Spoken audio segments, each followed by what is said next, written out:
আপনি যদি সত্যি দোয়া কবুল করাতে চান তাহলে আজকে থেকে দরুদ শরীফের আমল শুরু করে দিন। দরুদ শরীফের আমল করলে ইনশাআল্লাহ আপনার কোনো দোয়াই অপূর্ণ থাকবে না। আজকে এই দোয়াগুলোর গল্পটি শোনার পরে বুঝতে পারবেন দরুদ শরীফ কতটা পাওয়ারফুল আমল। দরুদ শরীফ আমল করলে আল্লাহ সুবহানাহু ওয়া তাআলা মানুষের জীবন থেকে কেমনভাবে সমস্যা দূর করে দেন। প্রত্যেকটা দোয়াকেই আল্লাহ সুবহানাহু ওয়া তাআলা কবুল করে নেবেন, এমনভাবে কবুল করবেন যেটা আপনি কখনো কল্পনাও করতে পারবেন না। তো চলুন দোয়া কবুলের গল্পটি আমরা শুনে আসি।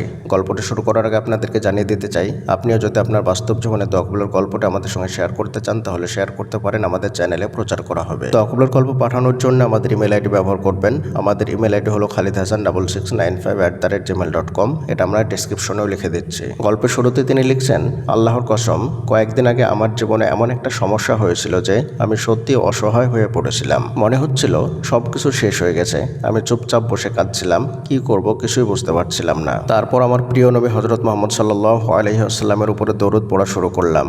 নিজের মনেই বললাম, যতক্ষণ না ঘুম আসে ততক্ষণ দরুদ পড়তেই থাকবো। আল্লাহর কসম, আধা ঘন্টাও হয়নি আল্লাহ সুবহানাহু ওয়া তাআলা এমনভাবে ব্যবস্থা করে দিলেন যে সমস্যাটা নিজের থেকেই সমাধান হয়ে গেল। আলহামদুলিল্লাহ।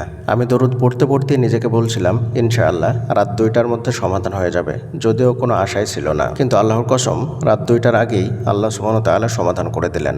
সুবহানাল্লাহ। প্রিয় দিনী ভাই এবং বোনেরা, দোয়া কবুলের গল্পটি আপনারা যেখানেই শুনলেন, এখানে কোন বিষয়ে তিনি দোয়া করেছিলেন সেই বিষয়টা উল্লেখ করেননি, কিন্তু গল্পটা শুনে বোঝা যাচ্ছে তিনি এমন একটা বিষয় দোয়া করছিলেন যেটা অনেক কঠিন ছিল। এমন একটা সমস্যা ছিল যেটার কারণে তিনি অস্থির হয়ে যাচ্ছিলেন, কিন্তু দরুদ শরীফ আমল করার সাথে সাথেই আল্লাহ সুবহানাহু ওয়া তাআলা ব্যবস্থা করে দিলেন। আল্লাহ সুবহানাহু ওয়া তাআলা তার সে অসম্ভব কঠিন দোয়াটা কবুল করে নিলেন এবং তাকে মুক্তি দিলেন।